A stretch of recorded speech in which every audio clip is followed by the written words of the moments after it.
I'm gonna run or? no, I'm gonna spend a night out on the river somewhere. Oh yeah. Just gonna Go a duck hole or something. go for a sail. Yeah, I'll probably end up there. Go for a sail down Long Reach first, I think. Unlike you, I like the wind, you know, because I sail. Oh, I like the wind, as long as it's not too much. We got time on our side anyway, haven't we? Yeah. You work? No. Right, for sure. Not if I can help it. Do you like the car? I'm not quite sure what happened there. I did have a little sailboat. Anyway, I'm sailing down from Beauty Point, down through Whirlpool Reach and into Spring Bay. The next day I'm going to make my way back down the river and pay a little visit to a place I haven't visited for many years called Bonnie Beach.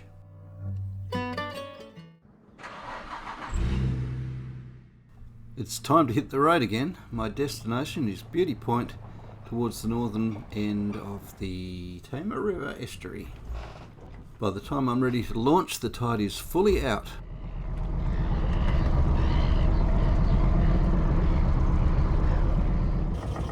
Well, that one took a lot longer than I expected. Didn't get the boat off the trailer for some reason. Been sitting on there for a little while. The tide was out. She wasn't floating. It was just fully supported on the keel a few weeks, and I think maybe some of the rollers had sort of seized a little bit. I need to get it apart and put some grease on those. Behind me you can see Beauty Point Wharf, and around this way you see the yacht club.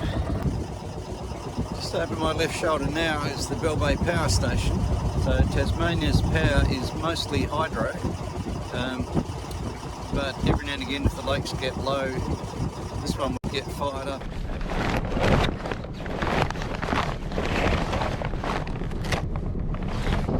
And this breeze that's just come in the last couple of minutes should turn a little bit northeasterly, and then I'm heading down Long Reach. It's a really good thing from a safety point of view to have a bit of weather helm built in on your trailer sailor. Weather helm means that when the wind blows a little bit stronger, the boat has a tendency to head up into the wind, taking pressure off the sails and reducing the lean. You can increase weather helm by tilting your mast a little bit further aft if needed. So here I get overpowered a little bit in the gust, and you can see I round up just to ease the tension a bit. All of that extra lean doesn't make you go any faster. In fact, it'll probably slow you down. So I'm easing the main out a little bit just to take the pressure off. Then if that wind kept up and I was going for a long distance, it'd be time to put a reef in the main or reduce sail. Engine's right down to the waterline there. We'll sample a bit of Tamar Valley wine this evening.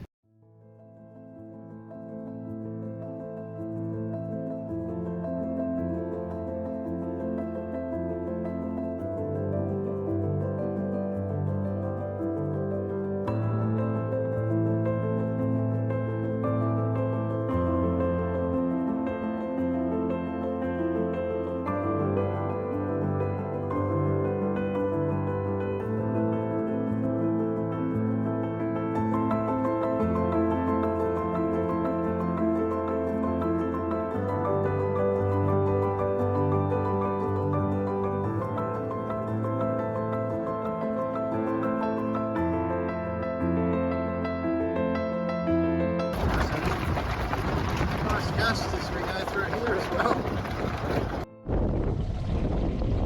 Very glad I put the main down. Not there's particularly strong wind or anything, but it's quite variable where it's coming from.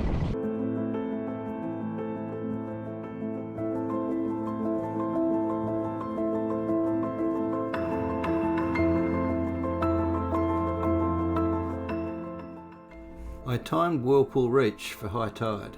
It's very tame at this time, but it takes on a very different mood when all of that water that's built up in the Tamar estuary as the tide came in decides to turn around and rush back out through a very narrow channel.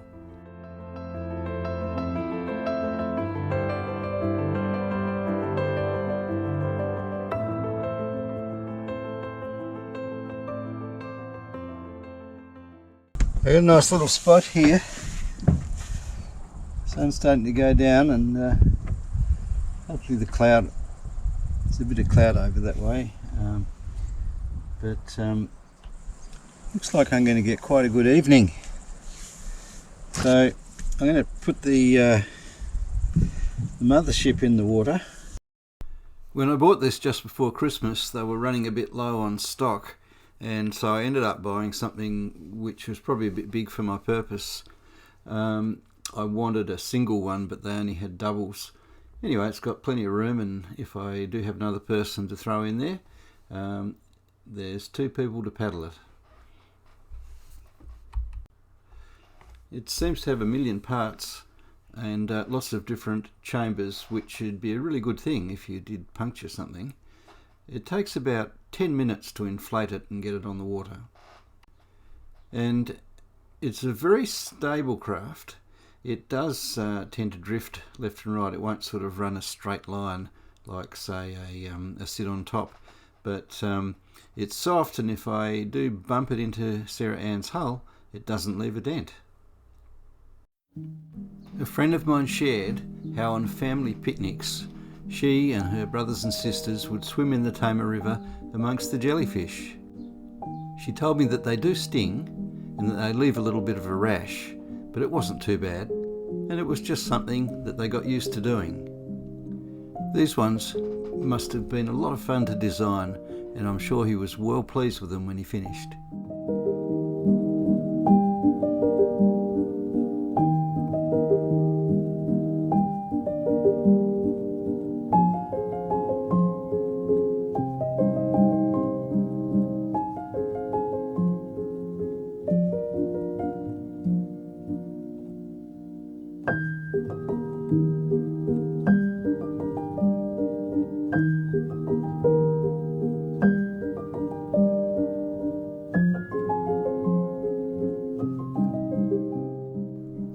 And so it is with John's work on Sarah Ann. She's beautifully designed. In fact, someone said to me, she's a boat that has near perfect lines. You've heard me say before that John built his boats sweet. He was mentored by Cess Cartledge, who built many boats on the river. Cess and his brother were builders by trade, and they actually built their boats in their spare time. And I was told by a local that grew up with Cess's sons that Cess knew the river like the back of his hand. He knew every current and every back eddy. It was rather good timing, so I was just sort of noticing how the tide was rapidly going out, and thought I'd better go out and check. And just as I got to Sarah Ann, the depth alarm went off. Well, I've got that set at 1.6, and she's drawing about 620, something like that, 620 millimetres, so a couple of feet. And I was able to just lift the anchor and take it out a bit further, where it's sitting in about 2.5 metres of water now. So time to head back and see what's for dinner. Here I am back at Sarah Ann, and going to climb aboard and make myself some dinner. I'm really lashing out tonight. I got sweet and sour pork. How's that for flesh? And just going to whack that on the trangia, and then while that's warming up, I'm going to do my Tamar Valley wine review of the week. Oh, that methylated spirits. The methylated spirits, or ethyl alcohol, treated so that people don't drink it. And I tell you what, you definitely wouldn't drink it. I just got one drip on my finger. If you've been watching my videos for a while, you'll understand why I'm pretty careful about using this trangia inside a boat. You can be sitting at anchor, and then a big cruiser goes past, and next thing you know, you've got flaming bevy of methylated spirits all over through the boat. One thing about the Tamar River down this far is there's no heavy shipping, or very little, and yeah, you get a couple of commercial vessels go past, but pretty unlikely that we're going to get disruptive wake rolling across the bay.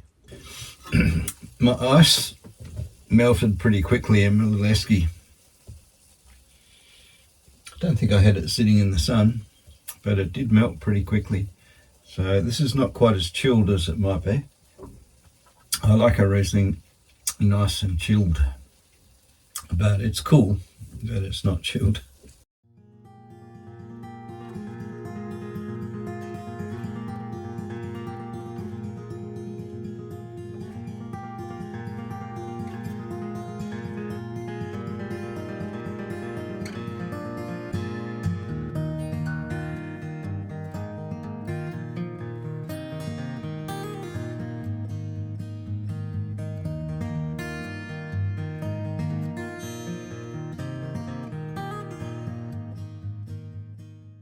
Well, I made a slight miscalculation.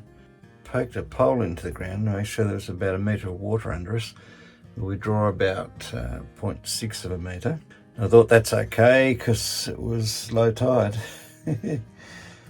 So I thought, well, it wasn't low tide, but it is low tide now. Slightly uncomfortable angle to sleep on. Bit hard to sleep at this angle.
As I'm approaching the pontoon, I'm very aware of the strong currents that flow here.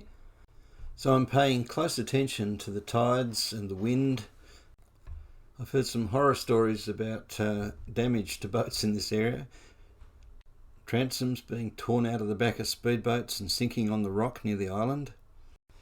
You'll notice how I've left Sarah Ann swinging away from the pontoon nicely as it's slack tide and the tide's heading out. But things are about to change quite dramatically and in a very unexpected way. I'm sitting here watching Sarah Ann tied up to the pontoon. When I tied her up this morning on an outgoing tide, I tied up from the bow so that she'd swing away from the pontoon, expecting the current would be going out, being an outgoing tide. But no, it's not. It's coming in, and it's coming in at a rapid rate of knots. So I'm in a massive back eddy. You can see the current is coming from the left-hand side of the screen, whereas the tide is going the other way. The tide's going from right to left in this shot. So all I can say is that some back eddy that I'm sitting in there. Just been chatting with one of the locals, a guy by the name of Bruce, who's lived here at Bonnie Beach all his life, and he was telling me some of the background behind Bonnie Beach. The stone wall behind me was built in the early 1900s. So this section here was the original Bonnie's Beach. In the 80s they had to work for the Dole scheme and they repaired the existing rock wall and then they extended it right all the way up to where I've moored the boat.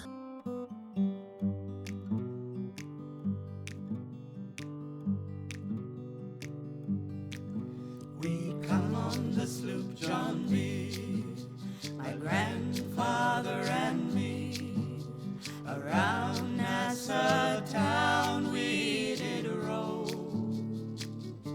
drinking all night, got into a fight, well I feel so break up, I wanna go home,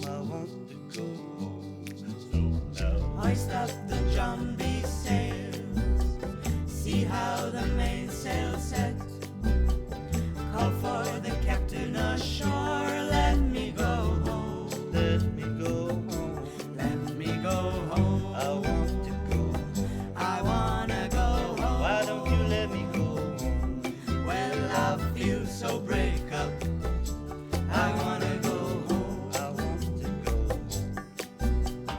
First mate he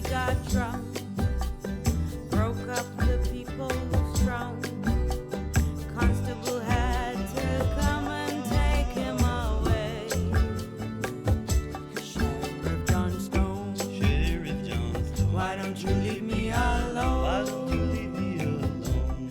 Well, I feel so break up. I wanna go home. I want to go.